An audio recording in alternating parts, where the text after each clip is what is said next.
বন্ধুরা, আজকে আমি একটা এঁচোড়ের রেসিপি করে দেখাবো। তার আগে আমি একটু কথা বলি। দেখুন, আমার বাড়ি পশ্চিমবঙ্গে ঠাকুরনগর। আমি আপাতত সেখানে নেই, আমি ঝাড়খণ্ডে মেয়ের কাছে চলে আসছি। এটা মেয়ের যেখানে থাকে সেখানকার রান্নাঘর। আমি ঝাড়খণ্ডে এবার এসে এই প্রথম ভিডিও করছি, ইঁচড়ের ভিডিও করবো আজকে। ইঁচড়ের কালিয়া, তাই মশলাটা আমি দেখাই এখানে কি কি আছে। আমি খুব শর্টে দেখাবো আজকে, নতুন এখানে ভিডিও করছি, জায়গাটাও ঠিক আমার সুবিধা মতন হচ্ছে না। এখানে আমি কিছু মশলা ভিজিয়ে রেখেছি, মশলাগুলো সব ঠিকঠাক না দেখাতে পারলে আমি মুখে বলে দিচ্ছি। দেখুন, কটা জিরে আছে, কটা পোস্ত আছে, কালো মরিচ আছে, 3টে এলাচ, 3টে লবঙ্গ, একটু দারচিনি, শুকনো লঙ্কা, তেজপাতা। আমি এইগুলো সব একসাথে মিক্সিতে পেস্ট করে নেব। আমি একটু আগে ভিজিয়ে রেখেছিলাম। অল্প মশলা মিক্সিতে দিলে ভালো পেস্ট হতে চায় না, যাই ভিজিয়ে রেখেছি আমি এই মশলা কটা। আর এখানে নিয়েছি আমি আদা, রসুন, কাঁচা পেঁয়াজ আর পাকা টমেটো। এই কটা জিনিস দিয়ে আমি আজকে ইঁচড়ের একটা রেসিপি করব। যাই হোক, আমি রেসিপিটা শুরু করি। মশলাগুলো করে নিয়ে এসে রেসিপিটা শুরু করি, আপনারা দেখতে থাকুন। আমি গ্যাসে কড়াই বসিয়ে দিয়েছি। আর এঁচড়টা আমি বাজার থেকে কাটিয়ে আনা, এখানে বটি টটি ভালো না, কাটতে পারিনি, কাটাটা দেখাতে পারিনি। এখানের বটি, আমাদের যে বটি, কিচ্ছু কাটা যায় না। বাজার থেকে এঁচড়টা কাটিয়ে নিয়ে এসেছি। একটু হলুদ আর একটু লবণ দিয়ে এঁচড়টাকে আমি সুন্দর করে সেদ্ধ করে নিয়েছি। এবার কড়াইটা আমার গরম হয়ে গেছে, আমি এখানে দিয়ে দিলাম তেল।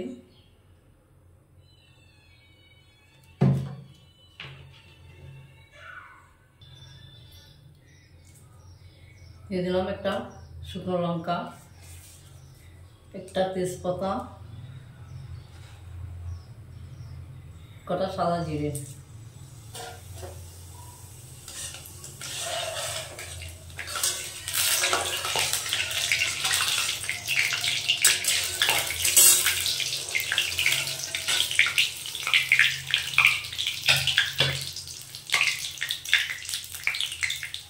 পেঁয়াজ কুচি, আমি পেঁয়াজটা কুচি করে দিয়েছি।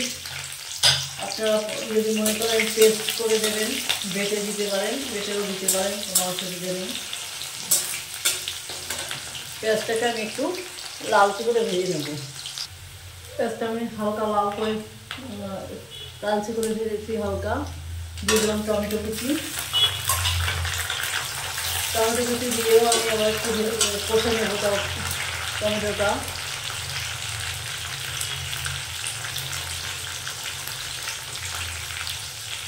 দিয়ে দিলাম পরিমাণ মতন লবণ, কারণ আমার লবণ অল্পই দিলাম, আমার একটু সেদ্ধ করার সময় দিয়েছি লবণটা এখানে দিয়ে দিলাম, তার কারণ টমেটোটা কয়েকটা তাড়াতাড়ি গলে যাবে। আবার একটু কষে নেব।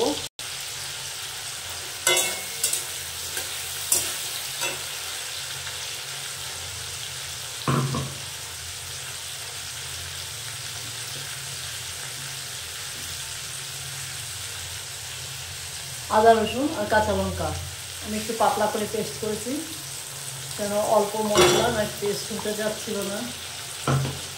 আবার একটু মশলাটা কষে নেব, যতক্ষণ না আদা রসুনের যে কাঁচা গন্ধটা যায় ততক্ষণ আমি মশলাটাকে কষে নেব।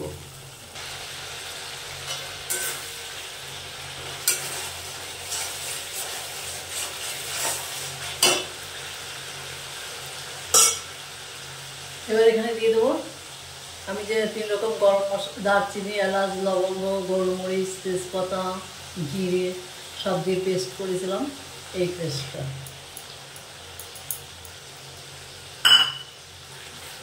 আবারও মশলাটাকে খানিকক্ষণ কষে নেব।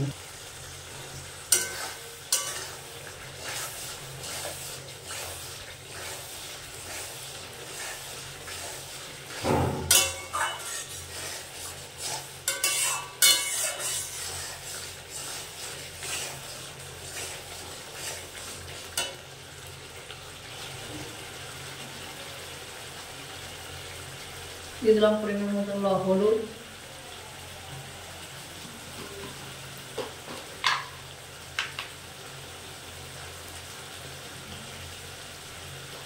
কাশ্মীরি লঙ্কা গুঁড়ো,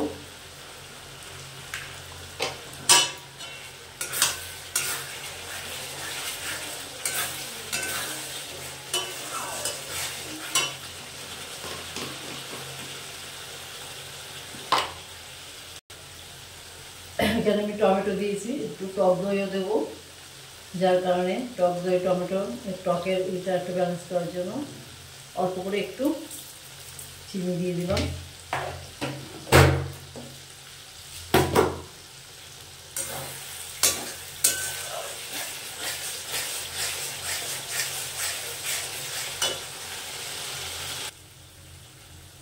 দিয়ে দিলাম একটু টক দই, ছোট চামচের 2 চামচ টক দই দিয়ে দিলাম। এবার আবার একটু মশলাটা আবার একটু কষে নিব।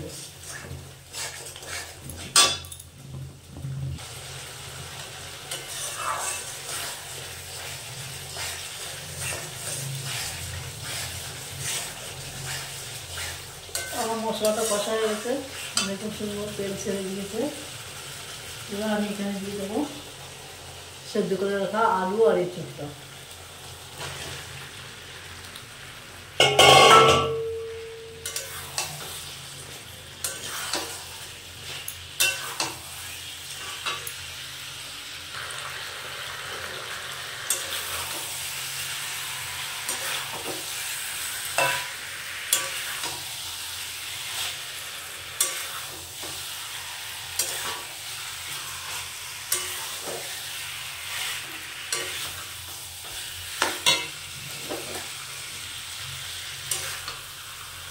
সেটা আমি এভাবে সুন্দর করে কষে নেব।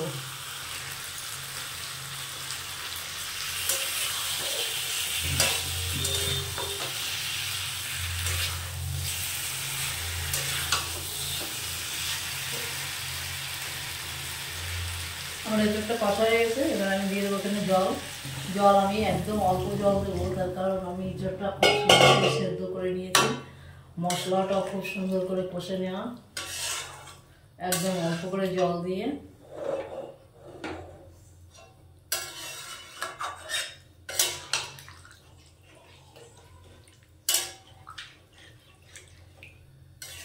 এবার ঝোলটাকে আমি ভালো করে ফুটিয়ে নেব।